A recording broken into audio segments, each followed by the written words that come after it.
Good morning, everyone, and welcome to today's webinar, NGINX Basics and Best Practices.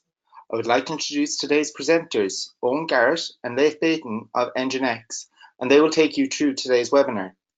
To ask any questions, please submit them via the question box, and Owen and Leif will answer them at the end of the webinar. Please note, a recorded version of this webinar will be available after the event. I would now like to hand you over to our hosts. Good morning, folks. Thank you very much, Stephen. My name is Owen, and with my colleague Leif today, we're going to talk through some of the best practices and basic configurations that you need to understand in order to make the most of NGINX. We'll begin with a quick introduction, explaining what NGINX is, and then we'll step through a series of topics, talking through the configuration tasks and command line tools that you need to understand. We'll close with a summary, and then as Stephen explained, we will have plenty of time at the end for Q&A, so don't hesitate to ask any questions in the question tab in the GoToWebinar control panel. NGINX is an open source project started by a Russian software engineer called Igor Zasoyev.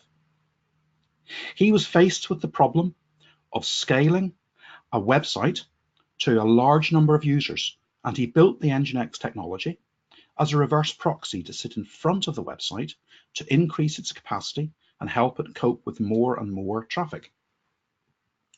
It is, as I said, an open source project.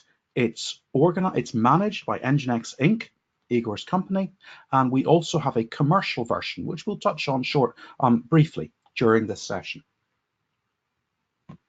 From an early start with a small number of sites, NGINX's market share has now grown to over 1/3 billion websites worldwide being delivered using NGINX technology, benefiting from the performance improvements, benefiting from the lower resource usage, and benefiting from the strong security reputation of the NGINX software, protecting the website from breaches and attack. Amongst those 1/3 billion websites are the 10,000 busiest websites in the world, based on Alexa PageRank. And of those 10,000, 64% of those websites have chosen to use NGINX as their primary application delivery platform. Our customers for the commercial subscription for NGINX, which includes additional features, includes technical support and maintenance, span the globe and span the verticals from finance through healthcare to retail and media. Before we go any further, I'd just like to hand briefly across to Leif, and we'll dive a little bit more into what NGINX is and what it can do for a website or web application. Thanks, Owen. Yeah, so I often hear NGINX referred to as a Swiss Army knife, and that's a pretty good analogy when you start considering all the things NGINX can do.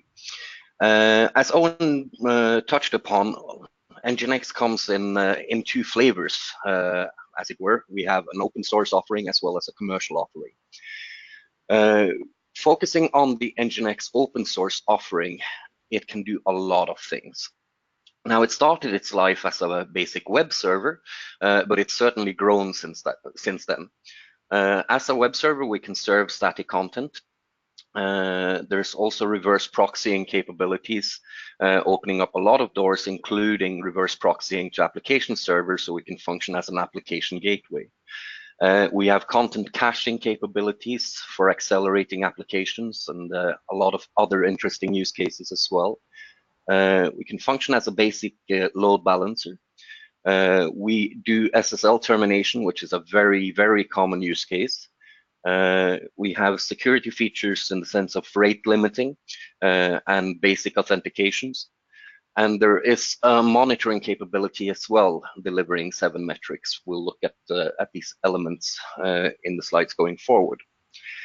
On the NGINX Plus side of things, the commercial offering, we're introducing some advanced load balancer capabilities. We're adding a load balancing algorithm called least time, as well as application-aware active health checks that are completely decoupled from the client requests, as well as session persistence.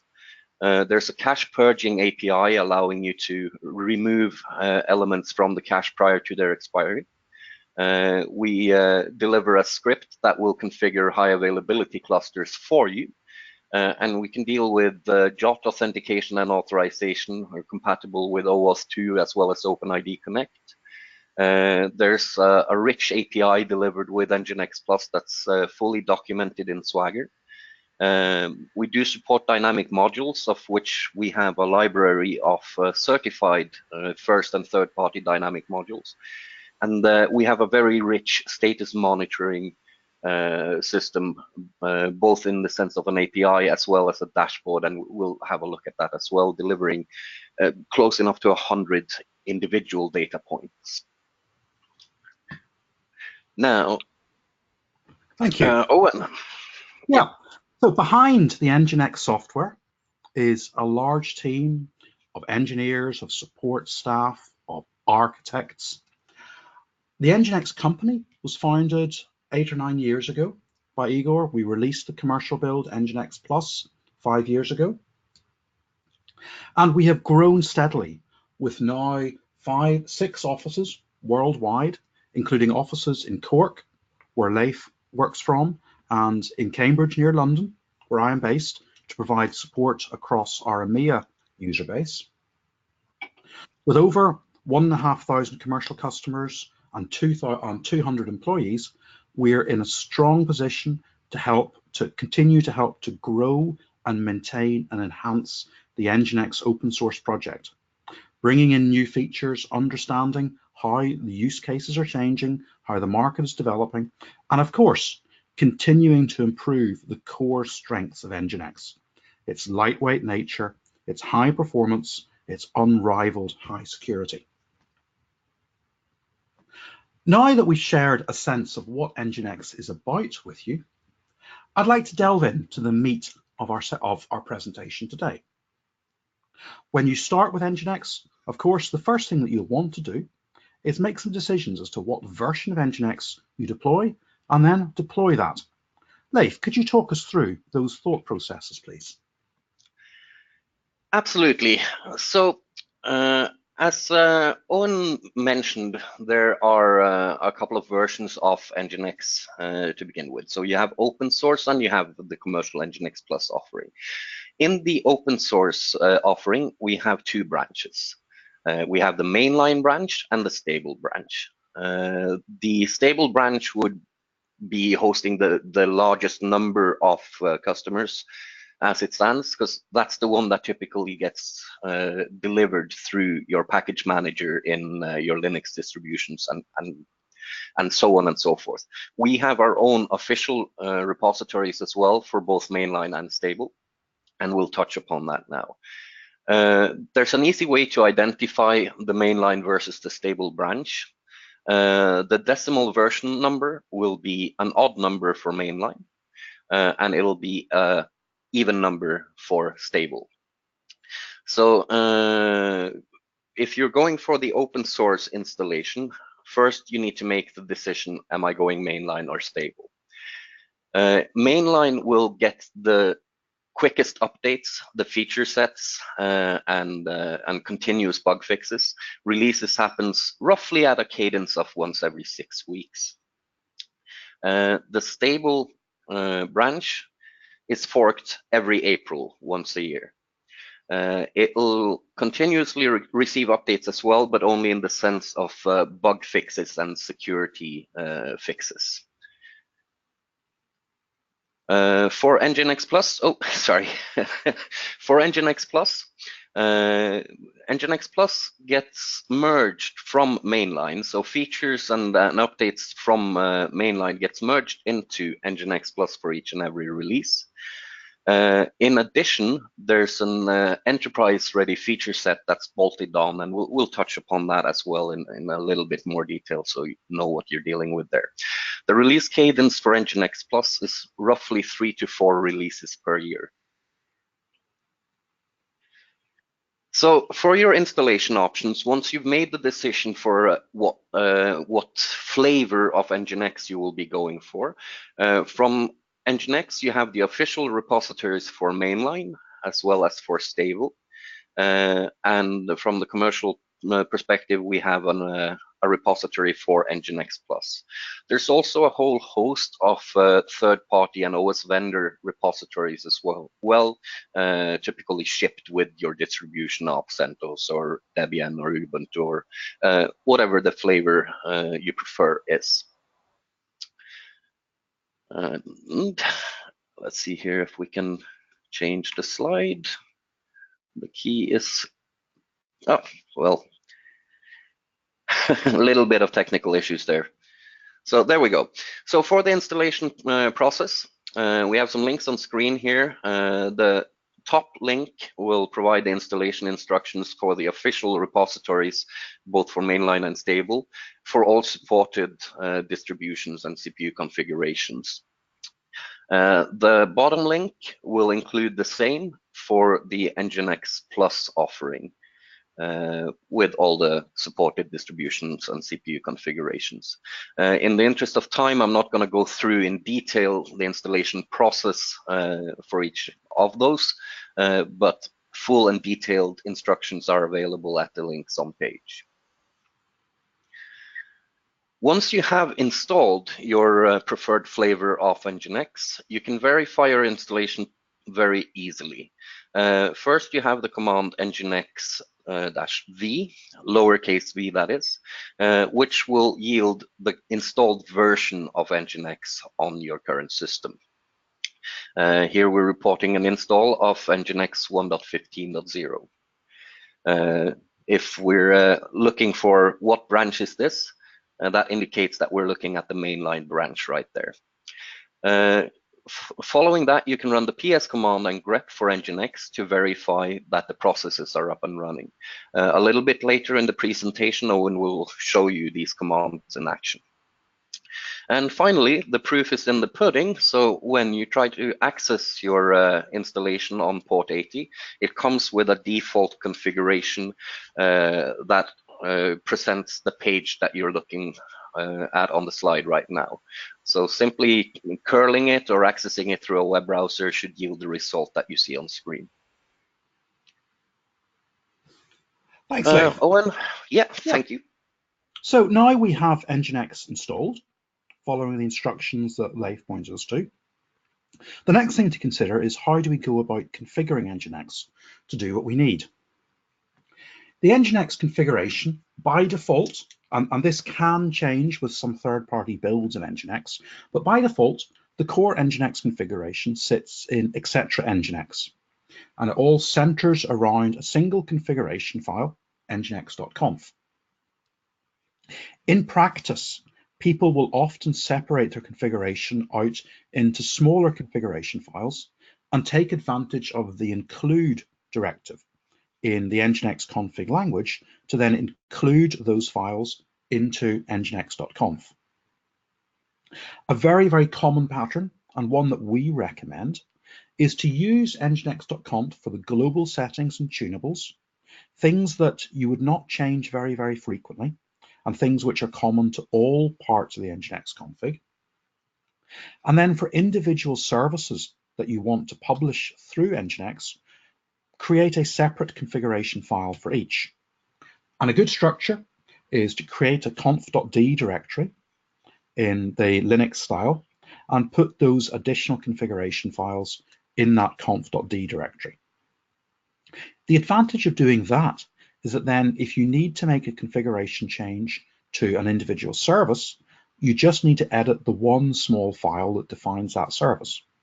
That reduces the risk of making mistakes or impacting other services that you've configured with nginx. So inside the conf.d directory, you might create a configuration file for each virtual server that you're publishing with nginx. The other location to be aware of is the nginx log files.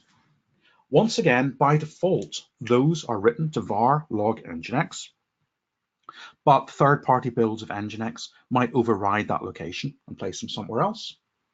And the two important log files in there are the error log and the optional access logs. The error log is a global log file that logs operational events within NGINX. Things like software restarts, software reloads, critical failures or critical messages. And then the access log can be configured per virtual server, and it's used to log individual transactions as NGINX processes those. You may need to log those transactions for audit purposes or for billing purposes, or simply to feed into an additional analysis tool to understand how people are navigating through your website and the content that's most popular. Coupled with these configuration files are a set of command line options, all driven with the NGINX binary. And rather than talk through this, let's have a look at those running. Here I am in my etc NGINX directory, and you can see the configuration files that I mentioned. nginx.conf in particular is the core config file. It includes some additional files, things like the MIME types, which are stored separately for ease of management. Typically, you would not need to edit those. But if you were to look inside the conf.d directory, you could see additional services that I've configured, like so. I can test my NGINX configuration by running nginx-t. This doesn't impact the running NGINX version. It reads the nginx config file, makes sure it's syntactically correct, and tests things like file permissions. With nginx-T, in addition, it also writes the parsed configuration file back out again. So it resolves all of the includes, adds comments into the config file so you can see the includes, such as here, the status.conf was included from conf.d. This is a helpful tool to both generate and archive your configuration, but also to check that the includes are working as expected. We can see the running version of NGINX by running nginx-v. Here I'm running NGINX Plus, the R15 release of NGINX Plus, which is based on the 1.13.10 release of NGINX open source. And with nginx-V, we can also print out some runtime library information. So in particular, the OpenSSL version that it's using, and the configure arguments used to build this version of NGINX. I can see the NGINX processes running. We have a master process, the first one on this list, and then 4 worker processes, as I'm running on a 4-core machine at the moment.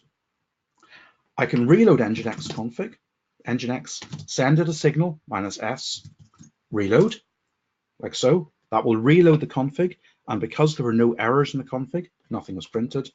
And finally, nginx-h gives you the full set of command line arguments that you can use with nginx to test configuration, to dump configuration, to send signals, and to override particular parts of the config. Now that we understand how to configure NGINX and how to load and reload the configuration, Leif, perhaps you could talk us through some basic configurations that you'd want to get started with. Absolutely, thanks, Owen. Yeah, so the configuration of NGINX operates with a nested set of contexts. In the root of your basic configuration, you'll have the HTTP context. Within the HTTP context, you will add your subcontexts as well as directives to configure up your instance. For a simple virtual server, as we see on screen right now, we nest in a server context in the HTTP context. Within the server context, we define this virtual server. Key to this is the listen directive. The listen directive at minimum takes a port number and in our case here, we're listening on port 80, and we're adding the default server keyword that indicates if a request comes in that isn't matched on anything else on port 80, it will default to this virtual server. If that doesn't make sense right now, don't worry, it will a couple of slides from now. Next, we have the server name directive, which matches on the host header in the inbound request. For this particular server we've set up, we've included the return directive, which simply returns whatever we specify directly to the originating client. In this particular case, we're returning an HTTP status code of 200 or OK, and the content of hello world. Let's see here. Come on, there we go. Oh. I think Owen and I are both progressing the slides here. There we go. So for a basic web server configuration, we're going to extend upon the virtual server configuration that we just did and add a location context. The location will match on the URL part of the query, and it comes in a few different flavors, as we'll define on a later slide. In this case, we're matching on everything that comes in on www.example.com as specified in the server name, / as specified in the location. Within that location context, we're defining a route which specifies the root directory that this location should be looking at in the file system. And we're also defining an index which sets what file should be served as default if no specific file is requested. The two examples you see at the bottom of the slide indicates how the root structure is being interpreted as the request comes in. So if we're requesting simply example.com, it'll be looking for index.html, and if it can't find that, index.htm in the user share NGINX HTML directory. If we're requesting example.com /i /file.txt, it'll be looking for that specific resource in user share NGINX HTML I file.txt. So for basic load balancing configurations, we introduced the upstream directive. The upstream directive lives on the same level as the server directive, so its immediate parent is the HTTP context. We provided a name that's clearly identifying the purpose of this upstream group. And inside of that context, we define all the load balancing configuration. So typical elements to include is the server keyword followed by either the server host name, DNS resolvable name, or its IP address, as well as a port if needs be, in the typical configuration. So example.com :443 if we wanted to do that. We can also define what load balancing algorithm to be using for this upstream group or load balancing pool. By default, round robin will be used. If we specify a specific algorithm, that will be used instead. In the example here, we're using the least time algorithm, which combines least connections with the response time of each available upstream system. Within the location context in this virtual server, we're now omitting the root directive that we saw in the previous example, because we're not going to be using that. We're going to be reverse proxying to the system that's been decided upon in the load balancing decision being made. So the process here is the request comes in, it's being matched by the location, and the proxy pass directive is naming the upstream group that we're going to be using. So NGINX will look into that upstream group, perform a load balancing decision based on the algorithm chosen, and reverse proxy to the chosen system. So did we skip? No, we did not. Sorry. So basic caching configuration. As we mentioned, caching is also a feature of NGINX.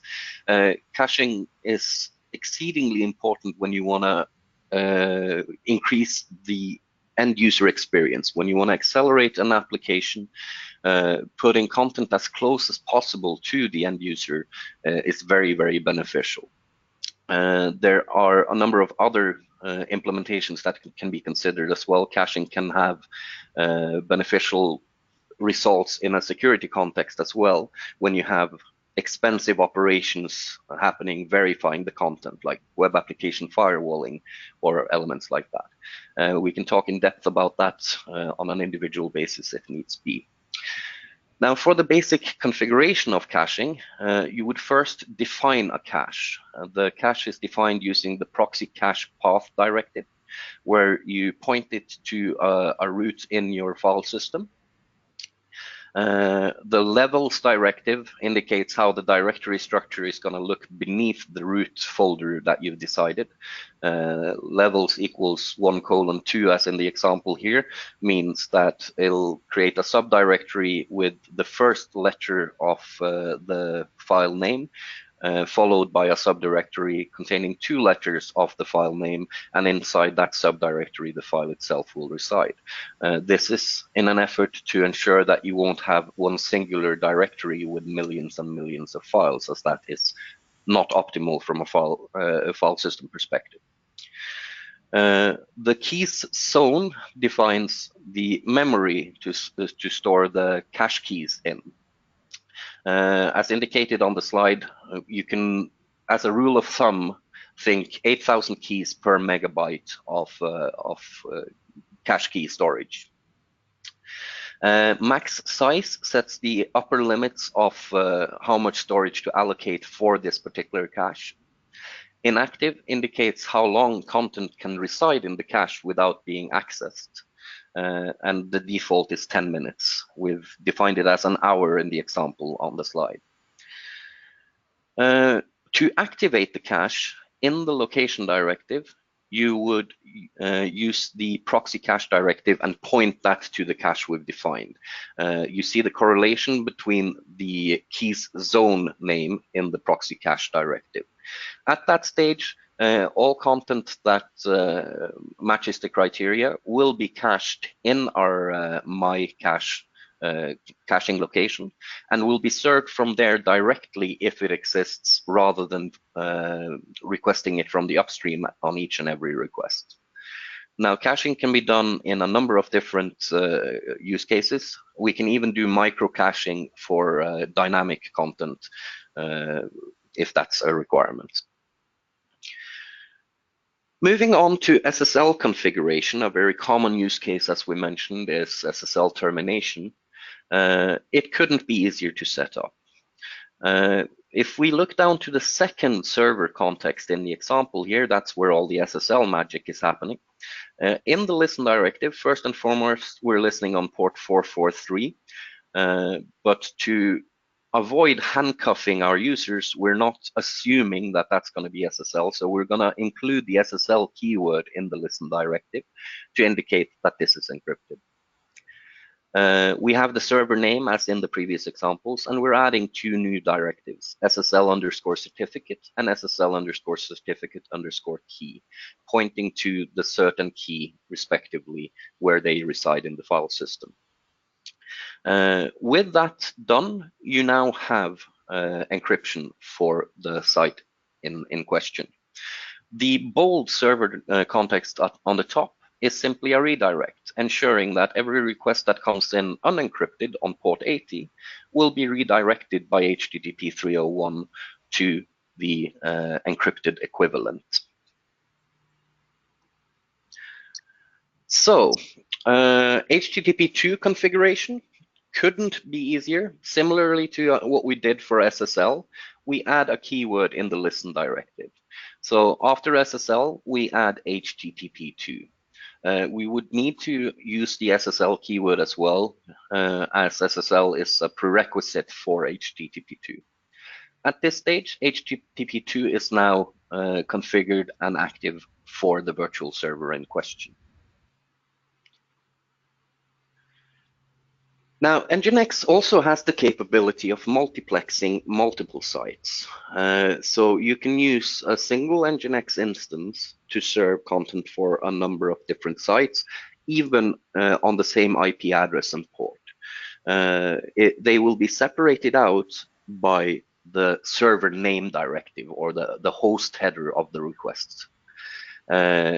Circling back to what we talked about with the listen directive, we have the default underscore server on the first server context here. That means anything that isn't matched by any of the server name directives for any of the virtual servers will default to the first server directive here. So if somebody is requesting example4.com, that will be served by the first virtual server defined here. Equally, if the host header is omitted completely, that will be served by the first virtual server context in the example here. When a server context is, a server name is matched, example.com will be served by the first, example2.com will be served by the second, and example3.com will be served by the third. Multiplexing is a very, very large topic with a lot of nuances. So if you need additional information about multiplexing, I would recommend accessing the URL on this slide, which does a little bit of a deeper dive into how NGINX processes requests. It's a very, very useful URL to have on hand. NGINX is a perfectly capable layer 7 routing engine as well.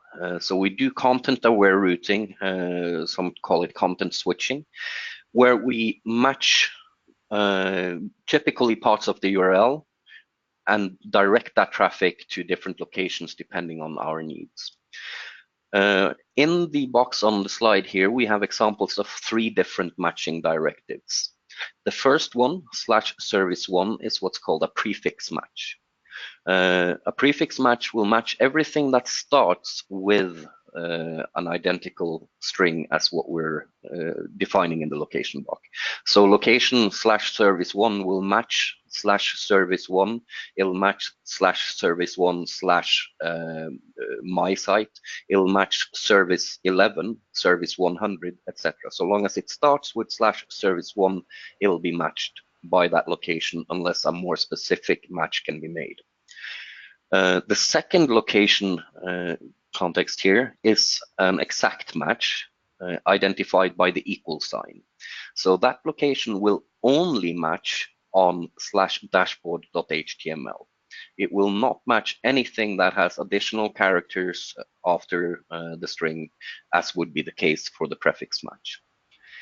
The third matching type in the bottom is a regular expression match. We use standard regular expression syntax, and we can also utilize regular expression matching groups.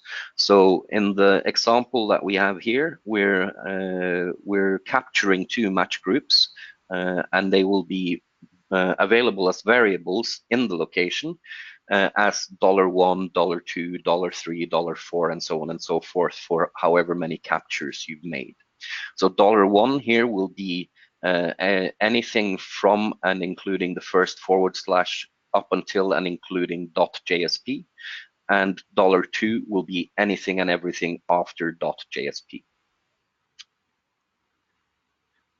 So, Owen, would you like to take us through some of the more advanced configuration options, perhaps? Sure. So, Leif, thanks for sharing the range of different basic configurations that you can use with NGINX. Of course, most of those configurations will get you started, but there's a lot of tuning, fine-tuning, performance tuning you may wish to do to improve that configuration. Let's begin very quickly with the global tuning settings that you may wish to set. Out of the box, NGINX is a very performant web server and reverse proxy, but it's tuned and sized to fit in a standard Linux single user environment, which is often quite conservative. You may wish to tune NGINX for greater capacity, greater processes, greater file descriptors, and you do that using the global tunings, things like the worker processes option in the NGINX config. These settings are global, so you typically put them in the nginx.conf config file. For HTTP, there are configuration settings that you may wish to set to control how keep alive connections are handled as well. And we can look at those in a little bit more detail here. Once again, by default, NGINX is fairly conservative. When it makes connections to upstream servers, it uses HTTP 1.0. It doesn't use keep alive connections, meaning that each new connection, each request to the upstream server is a new TCP connection. One of the first things that you should do for a modern web application when you're load balancing is enable keep alives to upstreams so that NGINX can reuse TCP connections to the upstreams. This improves performance because it eliminates the latency overhead of making new TCP connections, and it greatly improves resource usage because it reduces the number of file descriptors that NGINX uses. It reduces the number of ephemeral ports that are consumed and then discarded for upstream connections. There's some great documentation on our website, in our admin guide, on the blogs, and on nginx.org describing how to do this. But essentially, it's 3 configuration settings. You fine-tune the connection that you make to the upstream server by upgrading to HTTP 1.1 and removing the connection header in the connection to the upstream server. And then you can further fine-tune the size of the keep alive pool, the number of idle connections that NGINX will maintain to each upstream server. In this case, to a maximum of 32 idle connections.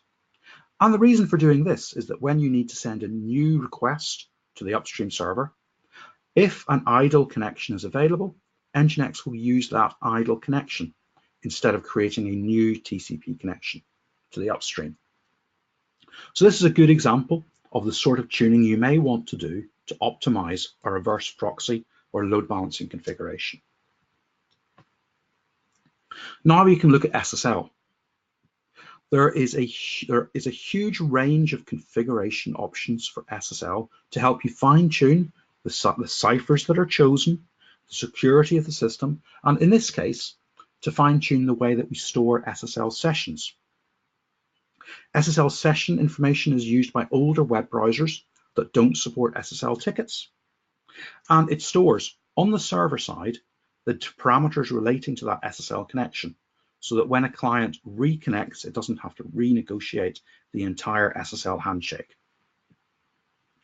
If you find that you have a large number of older clients that are renegotiating, or if you're running in an environment where you have multiple processes, a large number of NGINX worker processes, you might wish to configure a session cache, which then shares the session information between multiple NGINX instances. You can fine-tune the caching configuration. Leif talked briefly about how you can tune the cache on disk, where we store content that we received from upstream servers. You can also fine-tune the way that NGINX retrieves content from upstream servers, how frequently it refreshes the cache, and what it does when cached content has expired. I shan't spend too much time on this because there are so many options we can talk through. To get a flavor of what you can do, a good place to start would be the NGINX blog, nginx.com/blog, and search for some of the caching articles and use the keyword navigation to find those, and you'll see a number of worked examples for things like micro caching or caching streamed content that will help you select some good and useful options.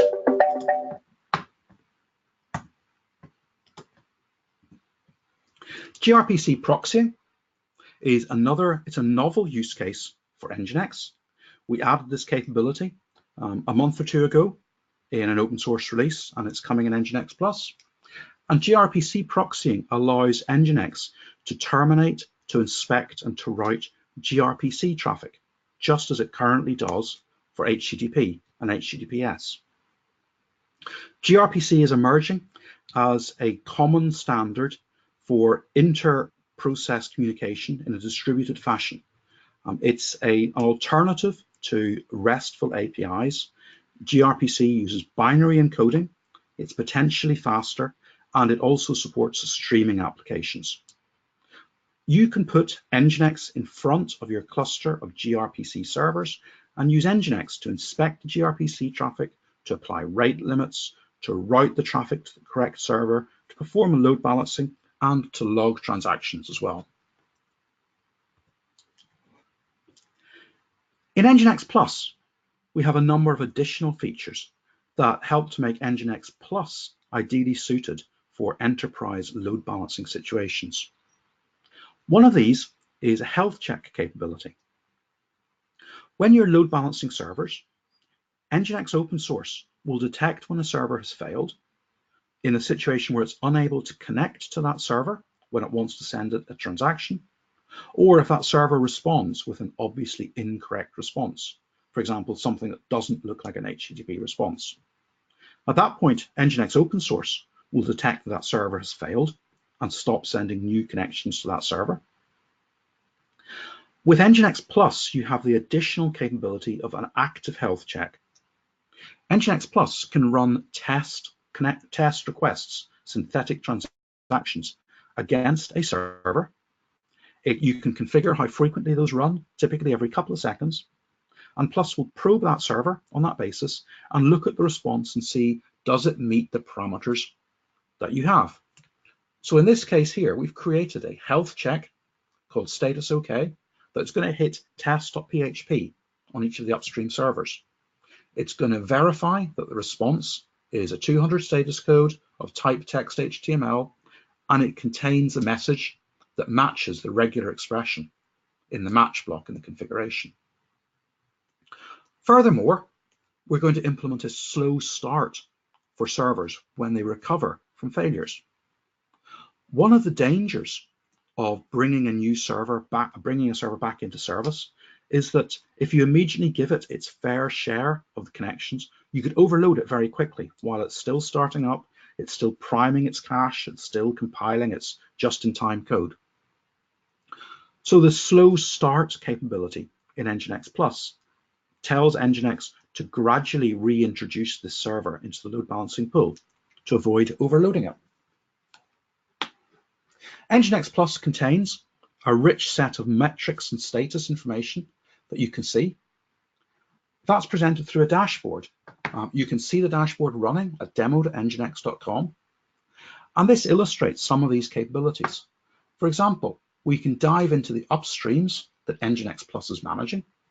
And in this case, you can see that this server here, for example, is marked as having failed. That's because a health check failed to pass, and we can hover over and see the reason for the failure. The active health check failed. It failed 4 days, 23 hours ago. It's been down for some time. These sorts of metrics are really useful in an operational situation. And you can also pull these metrics out as a JSON feed to see things like the health status of servers here, which have failed, what is their status, when did they last pass. Health checks are NGINX Plus only, specifically for ADC, load balancing use cases, as are features like session persistence. Session persistence allows you to override the load balancing decision and to pin clients to certain servers. Once a client has begun a transaction with a server, for example, they've started to put items in a shopping basket, you may wish then to pin them to that server in future for either efficiency reasons or because the application can't be scaled across multiple servers. And so the session persistence capability in NGINX Plus gives you fine-grained control over request routing. And now finally, once we've got NGINX up and running, we have our configuration working.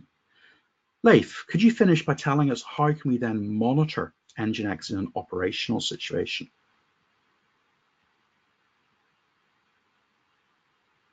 Absolutely, Owen, thank you so much. It couldn't be easier. Let's start with NGINX open source. So in NGINX open source, we have the stub status module. It can be activated in its simplest form by a single line in the configuration, a single location.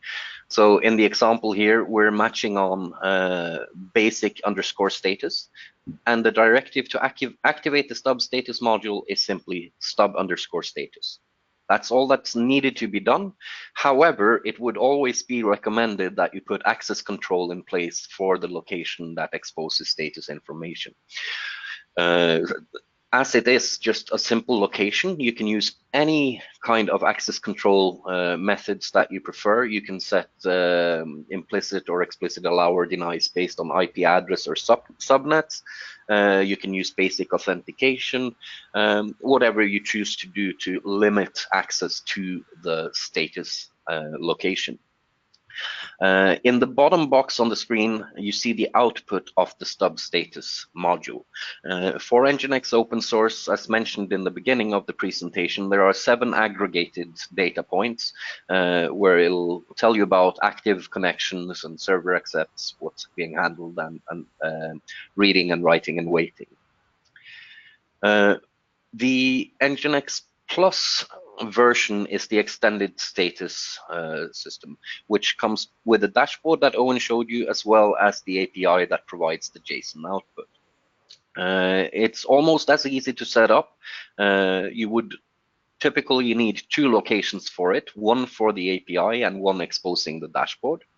But setting it up is incredibly simple. In the API location, you use the directive API, and if you also want to be able to edit it, make changes to an upstream group through dynamic reconfiguration API and so on, you would add write equals on. As with the open source equivalent, you would obviously want to limit the access to the API, particularly if the write equals on is active.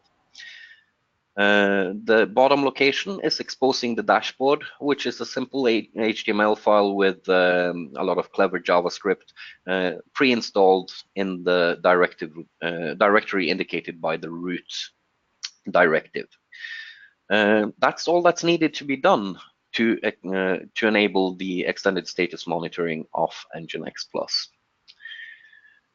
When it comes to the log files, the log files are enabled by default for the error logging that Owen touched upon early in the presentation.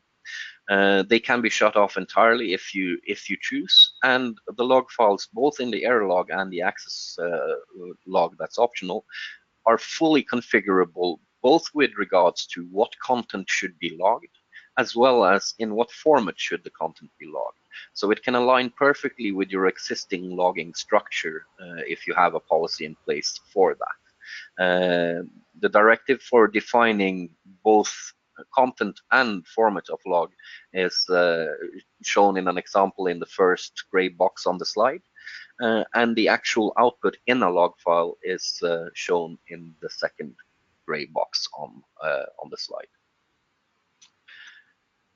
So, Owen. So as we wind up, we've covered quite a lot of ground for NGINX and for NGINX Plus. To summarize what we've learned, if you're using NGINX open source, our recommendation is to use NGINX mainline. It's more frequently updated. You get features more quickly.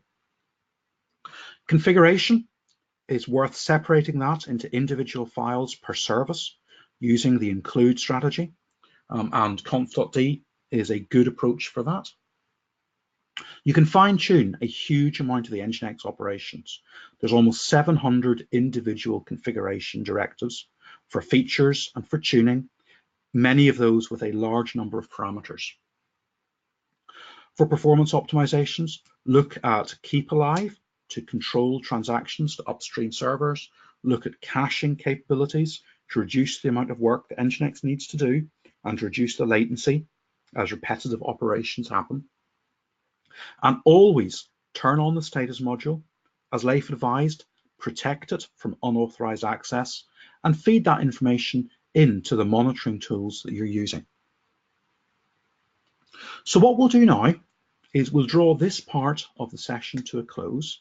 I will hand back to Stephen, and Stephen will explain how you can raise questions, and then we'll use the remaining time between Leif and myself to answer questions that you may have or go into more detail in certain topics. Thank you, Owen, and thank you, Leif. To ask a question, please submit them using the GoToWebinar control panel and on the Questions tab.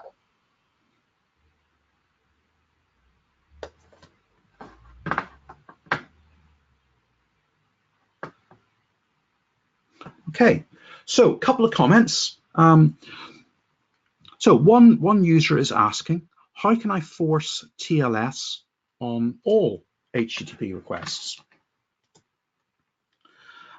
On the slides that we presented, we showed an example where there was a basic virtual server at the top that listened on port 80, and it immediately sent back a 302 redirect based on the request that it received to tell the client to go to the HTTPS port instead.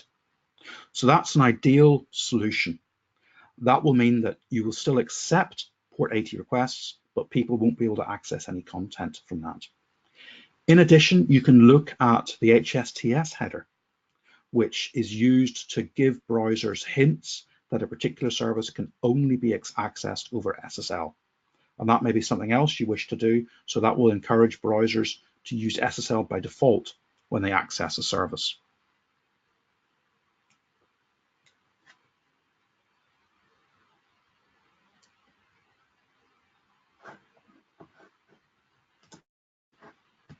So let's take another question. How would we use syslog for logging? The access, so syslog is a distributed, it can take distributed logs from a range of different sources and store those centrally or feed them into a log analysis tool. It's an alternative to logging events to the local disk or to a remote disk. On NGINX, you configure the target for a log file, and out of the box, you can define a target as being a syslog server. In that case, NGINX will send log messages to that syslog server rather than to a local file on disk.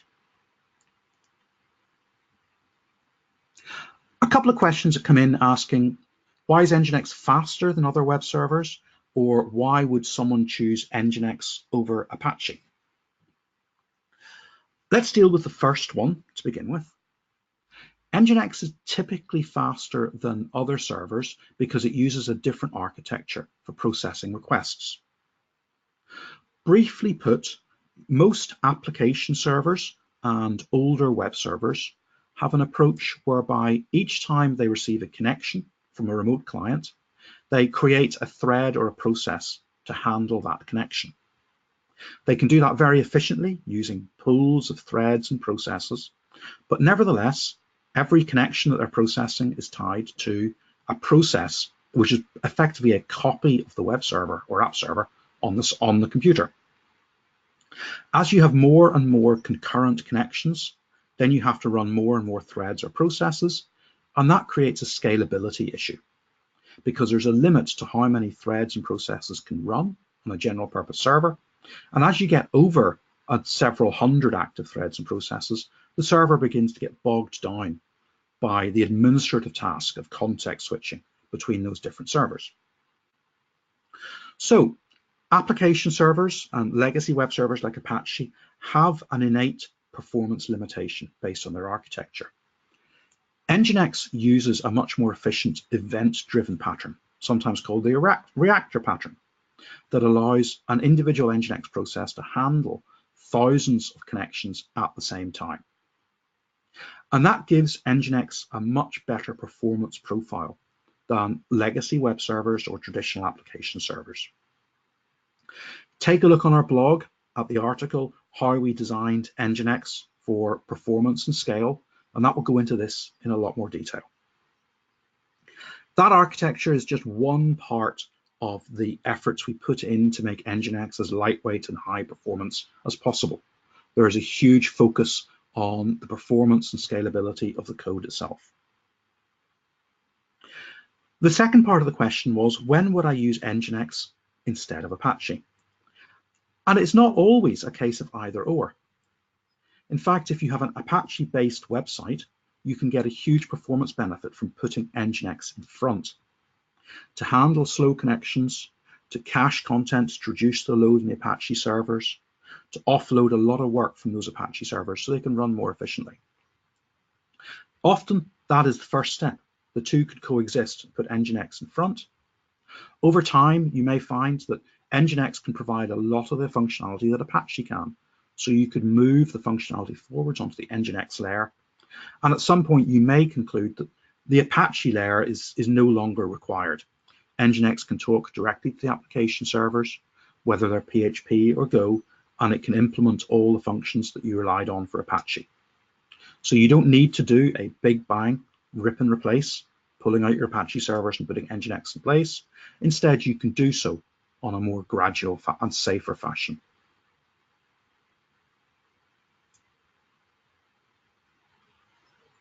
Are there any special settings, so buffers, kernel options, etc., on the underlying operating system that we should use to serve big files with NGINX? And what types of NGINX settings should I enable for it? For large files, generally there aren't many changes you need to make to the underlying operating system to serve large files. The OS handles that well, NGINX handles it well. There are some buffer sizes in NGINX that you may wish to tune up to make them larger if you're proxying to a server that is going to send those files. But otherwise, the system should work relatively efficiently. My recommendation would be make sure you have sufficient spare memory on the host server so that those large files can be cached in memory, and then NGINX, when it reads those files from disk, will get them from the operating system's page cache rather than directly from disk, and that will improve performance. The most common performance improvements for NGINX involve scalability. A default Linux user account is limited to 1,024 file descriptors. That limits NGINX running in that account to 1,020, slightly less than 1,024 concurrent connections. So in terms of tuning, the very first thing that I would look at would be the number of file descriptors, increase that to tens of thousands. Simultaneously, look at the number of connections option in NGINX, which limits the number of file descriptors it uses, and increase that in a corresponding fashion. That will increase the scalability of NGINX so that it can handle proper internet load. And then if you refer to the tuning information on our website, you'll see recommendations on how to extend the listen queue so that the operating system can accept more connections and pass those to NGINX when it's ready. How to tune things like ephemeral ports to increase the number of connections that NGINX can make to upstream servers, tuning things like keep alives, as we mentioned, and tuning other internal parameters.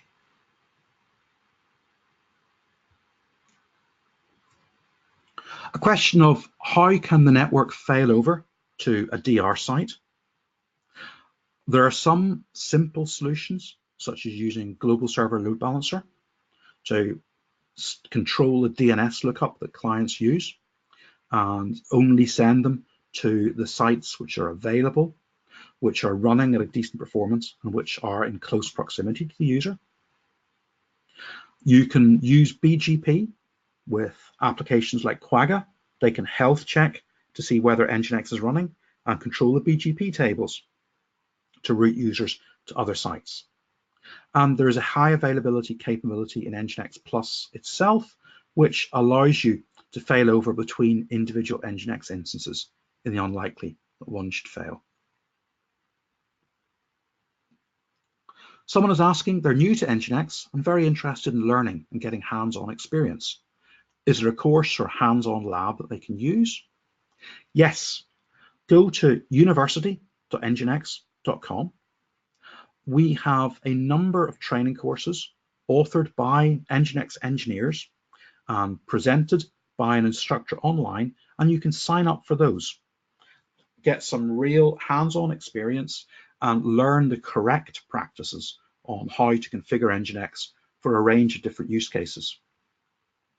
If the content in this presentation was useful for you and piqued your interest and you'd like to find out more, I can strongly recommend the basic or advanced training courses that we offer through university.nginx.com. Other places to look include the admin guide. Go to docs.nginx.com and read the documentation for NGINX. Browse through some of the blogs, nginx.com/blogs. Look for the technical blogs and find some solutions that interest you. Maybe there's a cache scaling solution that you think could be relevant, and start with that. Learn how to deploy that. Yeah, I see a question here as well with regards to health checking in NGINX open source. NGINX open source does indeed provide a health checking capability, but it's passive health checking. So it's coupled with the client request, and it'll monitor for a known good response to a client request. So the drawback there obviously is for a system to fail out of a load balancing pool as a response to a passive health check, there's already a broken client connection. Now, there's one other question I saw here with regards to, can NGINX be installed on a virtual machine? And in terms of failure, how secure is NGINX? For the second part, I'm gonna hand back to Owen, but for the first part, NGINX can be installed pretty much anywhere you want. NGINX doesn't care where it's installed in terms of am I on bare metal? Am I on a hypervisor? If I'm on a hypervisor, what hypervisor am I on?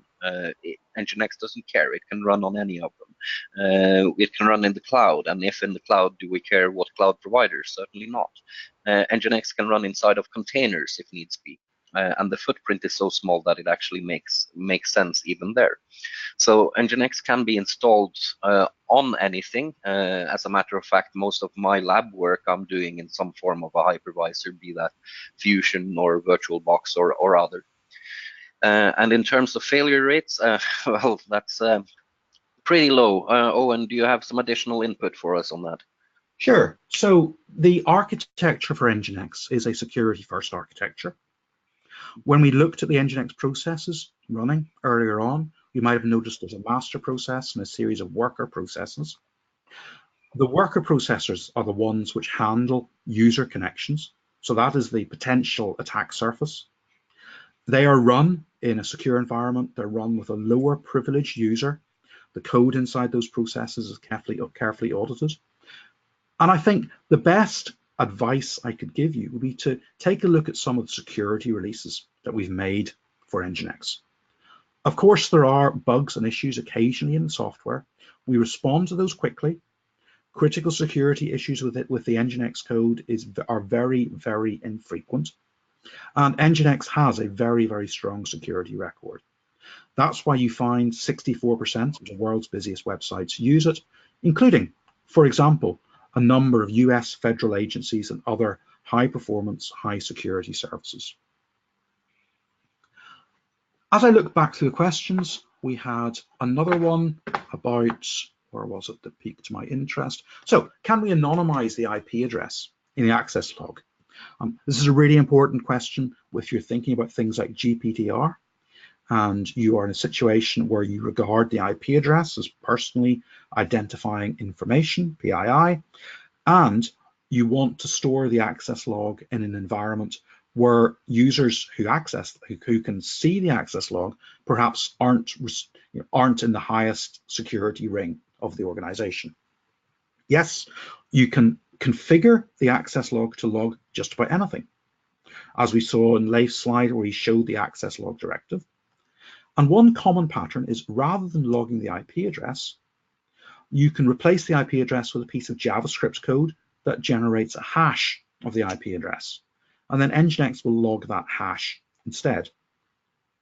The advantage of this is that it's very hard to reverse engineer the IP address from the hash value, but you can use the hash value to tie together requests from the same user.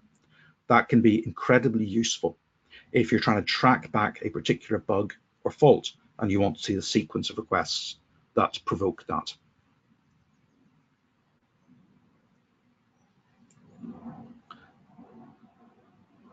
So can we talk about WebSocket support? So very briefly, NGINX supports WebSockets out of the box.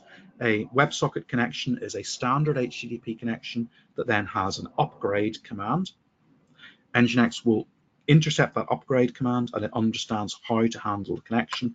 So it will then relay the WebSocket directly between the client and the upstream server.